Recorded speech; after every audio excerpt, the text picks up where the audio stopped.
Hospitals struggling with that same burden. Coronavirus, just like the schools, they have staff challenges right now.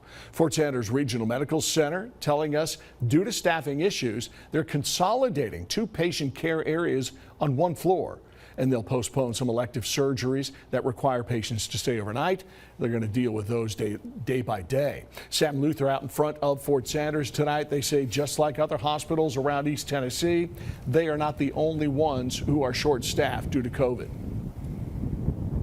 Yeah, Ted, we are here outside of Fort Sanders, but like you said, it's really happening everywhere, truth be told. From the ones that we've heard from so far, like Fort Sanders, they say that right now they're dealing with a surge, not only with COVID, but a surge in really the workers being sick as well. The people that are helping cure that COVID-19 surge are the ones that are also battling it themselves, therefore creating a staffing shortage. Like you mentioned earlier, Ted, it's creating changes here at Fort Sanders. Over at UT Medical, some of the same. They're saying they're seeing a, quote, significant increase in COVID hospitalizations within the last week alone. Something you can see right here in this graphic, 141 people hospitalized with COVID just today over at UTMC. Doctors are worried they haven't even reached the Omicron peak as the numbers continue rising. And the biggest stressor is illness and staff absence.